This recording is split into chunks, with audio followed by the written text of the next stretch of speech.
Bem-vindos de volta ao e-commerce à quarta.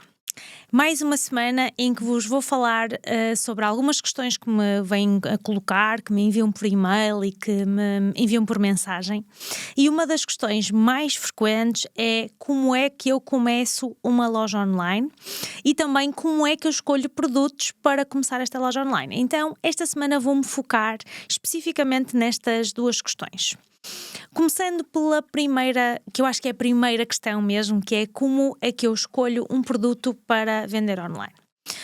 Antes de pensar no produto, o que é que eu gostaria que pensasse? Que pensasse naquilo que mais lhe interessa, naquilo que gosta mais. Imagino que tenha um interesse específico por um desporto, que tenha um hobby, que algo que lhe interessa em particular, que estuda muito nos seus tempos livres, ou até algo que está relacionado com o seu trabalho atual, ou algo da sua infância.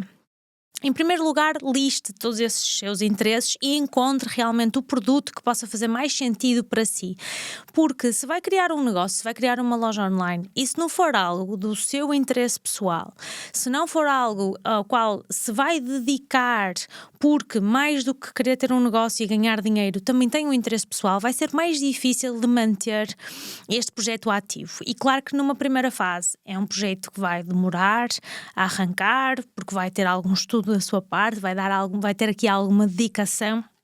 Então o ideal é realmente primeiro listar aquilo que gosta e dentro de todas estas coisas, hobbies, assuntos adicionais do seu dia-a-dia pelos quais tem algum interesse, veja se aqui dentro de algum destes existe algum produto que goste, algo que até poderia melhorar, aumentar o desempenho de alguma forma, encontrar uma fórmula diferente, como no meu caso da Chaeco, não é? Passar de um líquido para um sólido, ou encontrar aqui algo que pudesse até revender, encontrar algum parceiro, alguma outra marca, algum produtor que tivesse algo que gostasse. Por exemplo, há uns tempos falei com uma pessoa que tinha uma loja online de produtos de bilhar, coisa sobre a qual eu não entendo nada, mas aquela pessoa praticava aquele desporto, inclusivamente já tinha sido federado nesse desporto, ou nessa atividade.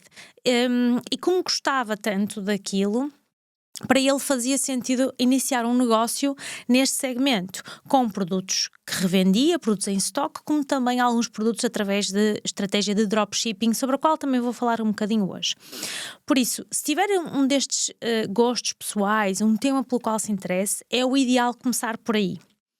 Depois de saber qual é que é este interesse, vai um bocadinho mais a fundo e vai analisar a concorrência, o mercado digital, onde é que estes produtos estão à venda ou não estão. Por exemplo, imagine que gosta de piscinas e gostaria de vender produtos de manutenção de piscinas. Por acaso tenho um aluno meu que está a acabar de lançar uma loja online neste segmento. Imagino que seria este o seu interesse. Então o que é que queria fazer a seguir? Perceber que marcas é que vendem estes produtos, que marcas existem no mercado já à venda, que lojas é que vendem estas marcas, que produtos as pessoas normalmente precisam para fazer a sua manutenção de piscina em casa de forma autónoma, ou que produtos é que os profissionais usam, porque tanto pode ter uma loja online para consumidor final, como pode ter uma loja online para outros profissionais. Poderia ser também aqui uma alternativa. Então, depois de analisar onde é que se vende online, quais são os preços praticados, que marcas é que são vendidas, é importante fazer uma lista completa de tudo isto e depois decidir o que é que vai efetivamente vender e em que canais. Porque este caso em particular dos materiais de limpeza de piscinas ou manutenção pode ser vendido num marketplace, pode ser como uma Vorten, por exemplo, uma Fnac, pode ser vendido numa loja online própria. Portanto, há sempre caminhos que podem encontrar diferentes para vender estes determinados produtos. Imagine que tinha uma ideia de desenvolver um produto de manutenção de piscinas espetacular, diferenciador. Então ia à procura de um fornecedor que conseguisse dar esta resposta. Por isso há sempre muitos caminhos para construir ou definir o seu produto, mas é muito importante que faça esta análise prévia para garantir que sabe como é que o mercado funciona, onde é que as pessoas normalmente compram, quais é que são as ofertas que existem, os parceiros possíveis que possa ter também e quais são os preços praticados. E na parte do preço, eu refiro sempre que é muito importante nós sabermos qual é a margem. Então, se eu vou lançar um projeto novo ou se eu vou revender produtos, qual é que é a margem que eu vou ter para gerir o meu negócio? Eu particularmente prefiro revenda de produtos ou a marca própria, na marca própria ainda tendo mais margem. E aqui quero-vos falar sobre dropshipping, porque eu sei que há muitas pessoas que têm dúvidas se devem avançar para a venda através de dropshipping, se devem comprar stock e serem eles a gerir esse stock, se devem desenvolver uma marca própria. Então, neste caso, quero-vos falar um bocadinho de da proposta de valor de cada um deles para que possam realmente decidir o que faz mais sentido para vocês. A grande vantagem do dropshipping é que efetivamente vocês não têm que gerir stocks. Vocês criam uma loja online, em Shopify, em WordPress, seja o que for, vão se conectar com potenciais parceiros que tenham estas listas de produtos e estes stocks. Hoje em dia é muito fácil essa conexão, basta escolher qual é que é o parceiro que existe online e basta vocês procurarem fornecedores de dropshipping que facilmente vos vão aparecer vários. Vocês avaliam qual é que é a oferta que eles têm e integram então essa oferta normalmente por um plugin, por uma ferramenta muito automatizada, integram essa oferta com a vossa loja online. Há uma outra solução semelhante ao dropshipping que é o print on demand, em que eu tenho uma oferta de produtos na minha loja que possam ser personalizados, ou eu posso personalizá-los e quando o cliente recebe já é um produto que foi personalizado por mim, com um print, com um design, seja o que for, ou o cliente pode também personalizar o produto e este produto é produzido após esta personalização e após esta compra, e então estas plataformas de print on demand recebem a encomenda, portanto enviam os produtos para nós, enviam o produto em branco, e quando digo enviam tecnologicamente, por integração com a minha loja online, eu consigo disponibilizar aquela oferta na minha loja online, cada vez que há uma encomenda, este parceiro recebe esta encomenda do lado dele, produz e envia ao meu cliente. Portanto, além de ser dropshipping, é também algo personalizado, é feito no momento em que o cliente efetivamente, aliás, após o momento do cliente efetivamente fazer a sua compra. E, portanto, temos aqui uma vantagem,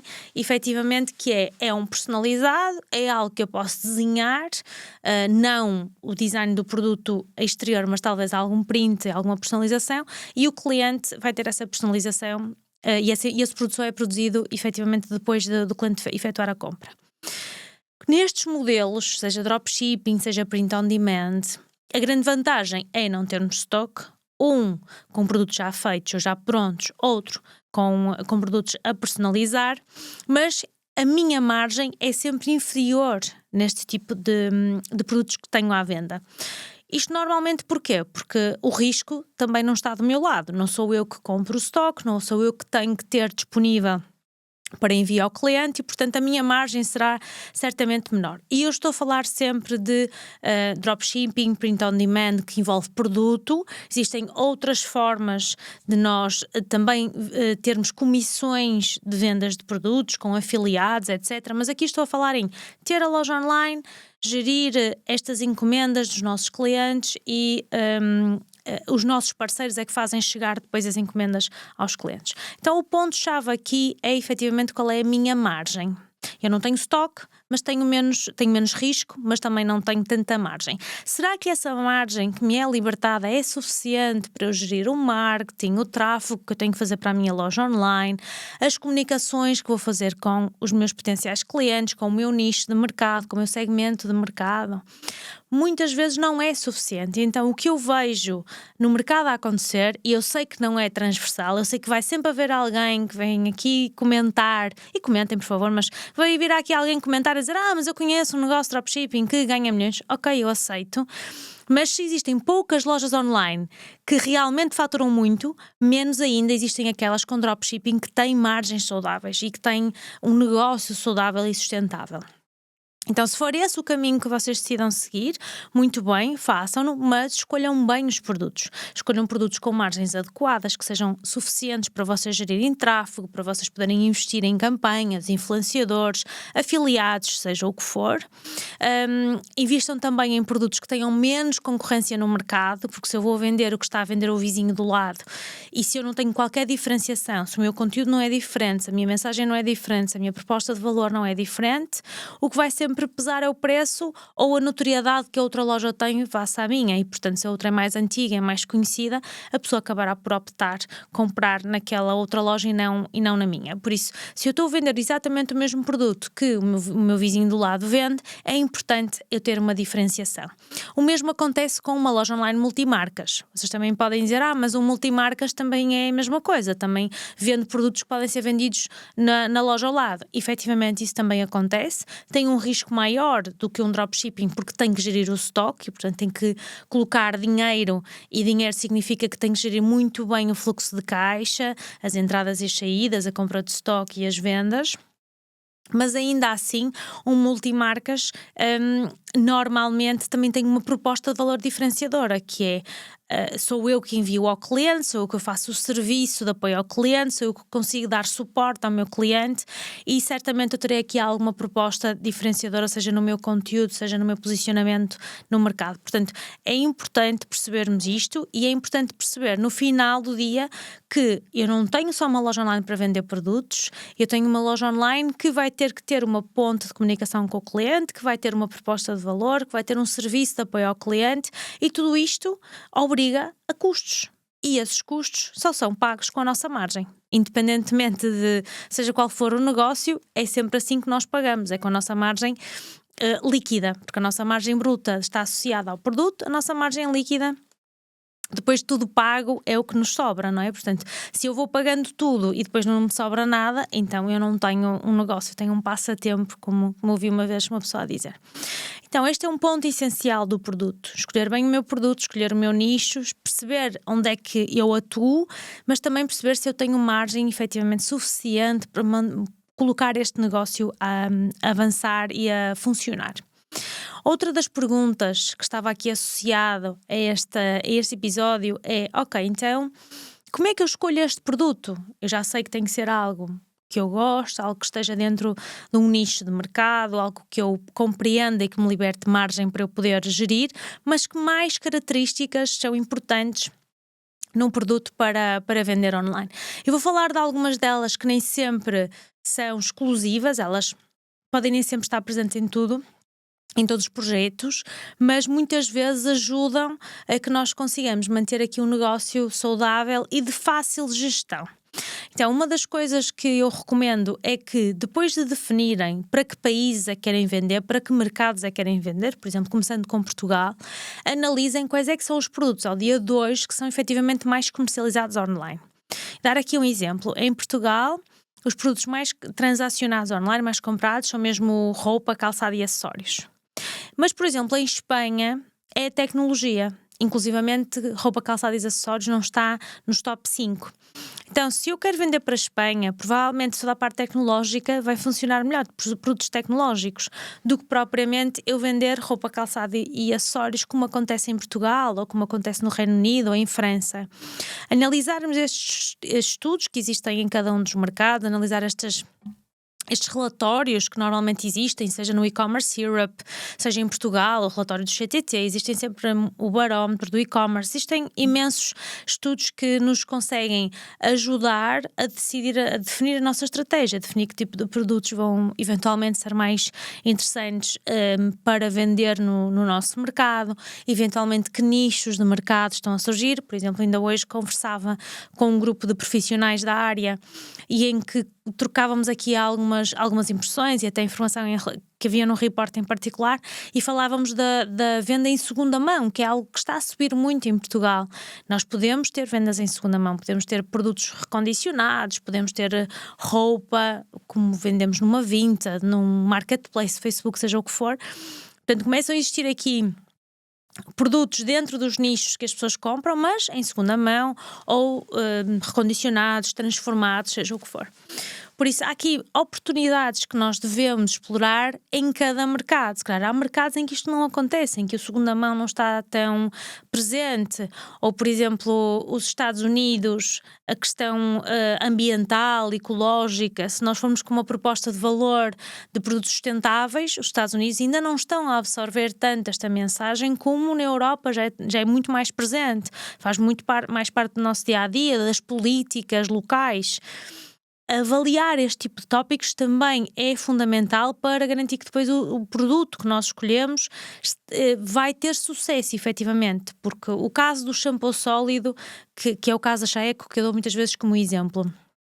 Aqui em Portugal, quando lancei em 2020, teve um impacto grande, ao longo dos anos foi crescendo sempre a marca, mas, por exemplo, um dos locais em que eu via a marca a funcionar bem era em França, pelo estudo de mercado que tínhamos feito na altura, mas depois, quando chegou a hora do lançamento e quando implementamos no mercado, Portugal absorveu muito mais e comprou muito mais do que França, porque em França existia mais concorrência, existe mais histórico de compra deste tipo de produtos, existem outras marcas, outros requisitos que em Portugal nós não temos, por exemplo, os produtos bio, a França, a Suíça, são muito mais importantes do que ainda cá, com esta rotulagem.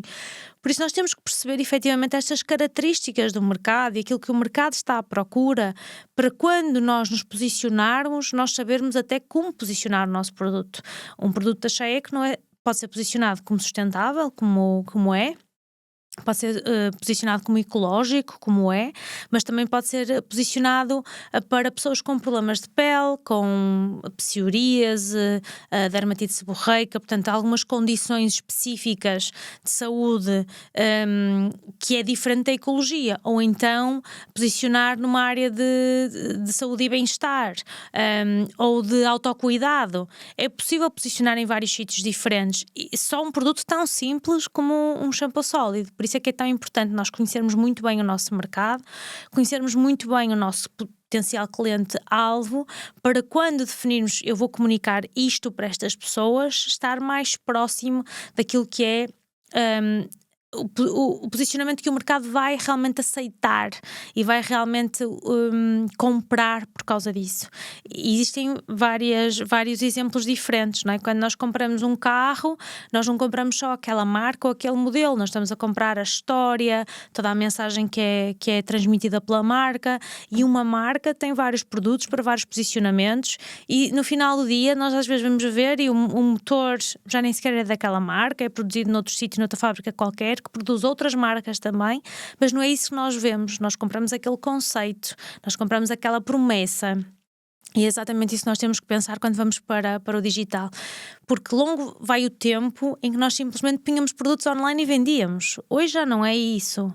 Hoje tem que envolver storytelling, temos que contar, temos que passar uma mensagem, contar uma história, mostrar o que é a marca tem por trás, o que é, quem são as pessoas, e pessoas compram de pessoas, que é outro tema aqui importante quando construímos este negócio. Cada vez mais, quando as pessoas responsáveis pelo negócio aparecem, quando estas pessoas até têm marcas pessoais fortes, quando elas se posicionam também, mais facilmente a marca alavanca, ou as vendas, consegue uma alavancagem das vendas da sua própria marca, loja online, loja física, seja o que for. Tenho visto isto a acontecer em muitos sítios, e inclusivamente negócios com muitos anos de atividade, com mais de 20 anos de atividade, em que hoje começamos a ver os donos a ter uma presença mais ativa na comunicação digital, seja num LinkedIn, seja numa rede social não profissional, por assim dizer, como o Instagram ou como um TikTok. Vejo cada vez mais pessoas a assumir a sua história e a contar a sua história, não como dono daquela empresa, mas a sua própria história, que depois também aquela empresa está envolvida. Por isso há aqui uma parte muito importante de storytelling e de mensagem que deve ser transmitida. E quando escolhemos um produto, também temos de ter isto em consideração. Uma das maiores perguntas que eu recebo é: porquê shampoo sólido? E quando me fazem essa pergunta, eu começo a contar toda a história de quando eu fui mãe pela primeira vez, fiz as primeiras mudanças em casa, fui à procura de encontrar produtos mais sustentáveis, e esta é a história real. Mas as pessoas querem ouvir esta história, querem muito mais esta história do que os ingredientes fantásticos que o produto tem, o facto de ser vegan, cruelty free. Não é isso que toca nas pessoas, não é isso que faz a diferença. O produto é bom, tem qualidade, tem vantagens, mas qual é a história que está por trás? O que é que me faz querer comprar desta marca e não daquela? É efetivamente quem está por trás dessa marca. E por isso é um dos fatores-chave também de sucesso que eu vejo hoje em dia, é as histórias que se contam no produto, na produção, nas pessoas que estão por trás, em quem criou, em quem construiu esta ideia, quem construiu esta narrativa também, e isso também faz muita diferença na escolha dos produtos. Agora há aqui questões um bocadinho mais práticas, que são mais, que facilitam a venda. Então, um produto que seja leve, porque no transporte, quando nós transportamos ou quando pagamos um transporte, além do peso, o volume também é muito importante. Aliás, existe o chamado peso volumétrico, principalmente nos envios por avião, que é muito tido em consideração, e é isso que vai fazer a diferença no preço que vamos pagar pelo transporte, além, claro, do nível de serviço que queremos em 24 horas, 48, seja o que for. Portanto, este é um fator importante. O facto de ser leve e não, com um volume não muito grande, também vai ajudar a que seja mais fácil o transporte e menos custoso, não é? Seja para o cliente, seja para nós, se vamos absorver esse custo na nossa margem. Também um produto que seja não perecível, não quer dizer que não seja possível transportar. Ainda recentemente recebi um bolo em casa que foi feito por uma aluna minha que tem uma loja online de bolos e chocolates e tudo mais, e ela conseguiu fazer um envio com uma transportadora especializada que faz envio refrigerado. Portanto, não é impossível, mas claro que o custo de envio é mais alto, é mais elevado, e também, por outro lado, corre mais riscos, não é? Porque um produto que seja perecível pode haver um acidente no caminho, a carrinha pode avariar, pode haver um problema, um produto que depois já não é devolvido também, obrigatoriamente. Portanto, produtos que sejam perecíveis ou feitos à medida não têm direito a livre resolução, portanto não há uma devolução pelo cliente sem nós aceitarmos, não é? Sem nós aprovarmos, por assim dizer, mas ainda assim podemos ter ali algumas questões de atendimento ao cliente para resolver que são mais complexas do que um produto que não seja perecível. E claro, também podem vender, por exemplo, vasos e ramos de flores. Um vaso é um produto não perecível que pode ser transportado e voltar, e um ramo de flores que efetivamente é perecível. A partir do momento que é transportado, provavelmente já não conseguirá ser devolvido e estar em condições para poder ser vendido novamente. Portanto, aqui é outro tema também aqui importante quando falamos das vendas online. E se calhar poderemos discutir, é discutível se há algumas áreas em particular são mais difíceis de vender online. Se calhar eventualmente produtos para uma faixa etária mais velha podem ser mais difíceis, depende do target. Se eu estou a vender, por exemplo, suplementos para idosos, suplementos alimentares, ou se eu estou a vender camas articuladas, produtos ortopédicos, carrinhos de rodas, seja o que for, portanto, coisas que sejam mais difíceis de vender a uma determinada faixa etária, talvez o nosso target, em vez de ser os idosos, sejam os filhos deles, ou sejam os cuidadores, por exemplo. Então temos é que mudar a nossa mensagem e falar de uma forma diferente, falar para as pessoas certas. Eu posso dizer que já trabalhei com material para ginásios, já trabalhei com roupa interior para quem sofre de incontinência urinária, já trabalhei com uma série de produtos que parecem às vezes até difíceis de serem comercializados online e têm o seu nível de dificuldade, mas que não são impossíveis desde que nós consigamos trazer aqui alguma comunicação diferente ou um posicionamento diferente ou atingir um público-alvo que pode não parecer que é o público original, mas existe um outro que pode ser impactado e que pode ser influenciador da tomada de decisão. Inclusivamente, não trabalhei nesse segmento, mas já vi uma loja online, e é sempre este exemplo que eu dou, uma loja online de iates de luxo em segunda mão. E existe. Portanto, provavelmente as pessoas não vão comprar um iate 1 milhão, 2 milhões, 3 milhões de euros assim, com cartão de crédito, mas ela está ali disponível para que haja o primeiro contacto, a primeira conexão com quem quer comprar e com quem quer vender, e depois essa transação é feita num outro canal. Não esquecer também que isto pode acontecer. Eu posso ter uma loja online ou um catálogo digital, se quisermos chamar assim, que conecta comprador com vendedor e que depois a transação aconteça offline. O OLX é um exemplo que nós temos, o marketplace do Facebook também. Portanto, existem imensos exemplos, uma Vinted, existem imensos exemplos que nós temos no nosso mercado de negócios que não são transacionais 100% online, mas que o online está aqui como intermediário e que vai ajudar a conectar uma parte e outra. O mesmo acontece às vezes em negócios business to business, em que até existe um catálogo digital, em que até pode existir uma transação, até pode existir uma compra, mas que muitas vezes quem compra quer falar com o vendedor, quer ter esse contacto. Existem nas casas, não é? Portanto, existe no imobiliário, existe isto nos automóveis, existem alguns produtos que eventualmente a taxa de transação online não vai ser tão elevada, existem algumas vendas, mas não é tão elevada, mas de qualquer forma o online serve para conectar estes dois pontos e isso é muito importante termos sempre em consideração. Então vamos lá arrumar aqui tudo aquilo que eu disse até agora em relação a escolher um produto para vender online. É importante que seja um produto que esteja num nicho de mercado, que haja alguma conexão entre quem está a vender e o produto em si, porque vai ser mais fácil eu compreender a audiência, eu comunicar com ela, eu me posicionar no mercado. Depois, ser leve e não perecível. É aqui outro fator importante. Outro fator que ainda não mencionei, mas também pode ser importante, é um produto que seja passível de ser promovido online. Alguns produtos, por exemplo, que sejam... Hoje em dia temos alguns produtos que são derivados de cannabis, por exemplo. E esses produtos ainda não podem ser anunciados livremente online, muitos deles, pelas suas componentes, pelas suas características. O mesmo produtos que tenham a ver com medicamentos, por exemplo, ou alguns tipos de suplementos médicos. E esses são mais difíceis. Promover as plataformas ditas normais, como um Google, um Facebook, muitas vezes bloqueiam esses anúncios. Outros produtos semelhantes são bebidas alcoólicas. Sex shops também acontece o mesmo. Portanto, há aqui um caminho um bocadinho mais dificultado. Não é impossível, mas é mais difícil de nós pormos no mercado, testarmos, vermos se funciona com pouco orçamento e de uma forma mais simples e mais rápida. Portanto, também ser passível de ser promovido online é importante. A margem, que é sempre um ponto importante. Há uns anos falava-se muito num múltiplo, que é um múltiplo de 3 ou de 4, significava que eu ia comprar a 10 e ia vender a 30 ou a 40.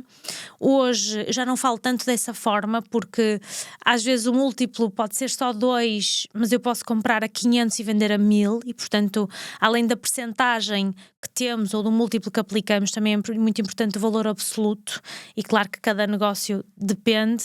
E também além deste fator, ainda temos o fator da escala, porque eu conheço negócios que têm margens baixíssimas, se calhar 10%, 15%, 15% até se calhar é dos mais baixos que eu conheço, mas existem de 10, de 11, de 15 e se tiverem muita escala conseguem efetivamente ter um negócio rentável, como têm as farmácias, não é? Porque são essas as margens das farmácias são relativamente baixas e ainda assim conseguem pela escala, pela dimensão. Portanto, é muito importante fazer um plano de negócios, pegar num Excel, escrever uns números, perceber que custos é que eu vou ter aqui e também como é que eu vou gerir o estoque destes produtos, que é outro ponto que temos sempre de ter em consideração. Eu posso ter produtos que eu compro, que eu comercializo, mas isso vai mexer no meu cash flow, no meu fluxo de caixa, vou ter que ter capacidade de comprar o estoque. Se possível, comprar produtos que tenham menos volume de estoque, melhor, numa primeira fase, para eu testar, para eu experimentar, para eu ver se funciona ou não. Ou então arriscar mais, claro, comprar mais em quantidade, mas sem saber se vai funcionar, pode ser um risco demasiado alto numa primeira fase, e eu vivo isso no caso da Chaeco, com ordens mínimas de compra de cerca de 3.000 unidades. É difícil muitas vezes nós podermos ter muita variedade de produto, porque vamos sempre fazendo as coisas um bocadinho antepé, não é?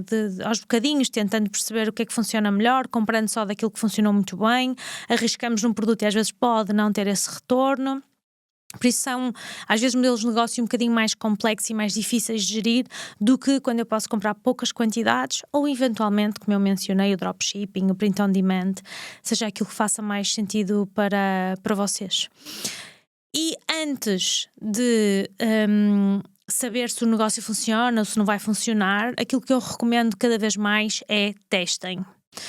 ok, eu encontrei 3 produtos, estes 3 produtos têm a margem que eu gostaria, permite-me gerir o negócio se isto escalar, permite-me começar a experimentar.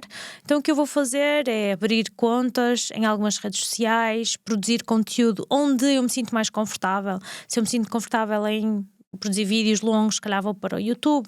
Se eu me sinto confortável a fazer coisas mais curtas, se calhar escolho outro canal. Um canal que hoje em dia efetivamente serve muito para venda é o Instagram, porque tem aqui opções de venda direta, não é? Através de links em stories, etc. Os próprios stories são uma ferramenta de conexão, mas também de venda. E eu posso testar, criar uma audiência num determinado segmento, num determinado nicho de mercado, testo esta audiência, entrego a minha oferta, ofereço os meus produtos, vejo como é que funciona e depois sim crio a minha loja online, experimento, coloco tudo direitinho, métodos de pagamento, transporte, tudo a correr. Portanto, há várias opções que nós temos à nossa disposição, não precisamos logo de partir para a loja online efetiva, devemos testar antes, se possível, e à medida que vamos construindo uma audiência, até pode ser em nome pessoal, numa página em nome pessoal, essa audiência, estando conectada connosco, vai comprar daquilo que nós promovermos, daquilo que nós indicarmos que é bom e que é positivo. Por isso não precisa de ser só uma marca à parte, algo que eu construo ao lado, pode ser algo que a minha audiência reconhece como estando dentro daquilo que é o conteúdo que eu produzo, do meu segmento de mercado, daquilo que eu normalmente mostro e que comprem de mim porque confiam em mim, confiam naquilo que eu faço e naquilo que eu promovo. E bem, chegamos ao fim deste episódio. Espero que tenha sido elucidativo, que ajude às pessoas que querem começar a sua própria loja online, que querem começar o seu negócio digital, seja a tempo inteiro, seja em part-time, que estejam aqui no início. E se estiverem numa fase em que já estão a escalar a vossa loja, em que vocês já tiveram os primeiros testes ou que já avançaram, já estão há algum tempo no mercado, a imersão no método TSE está aí quase a chegar, é em junho deste ano, portanto dia 19, 20 e 21 de junho, e espero por vocês, se quiserem se juntar a mim, vou estar eu com 30 empreendedores em sala a trabalhar nos seus planos para aumentar as vendas ainda até ao final deste ano. E obrigada por estar deste lado, até para a semana.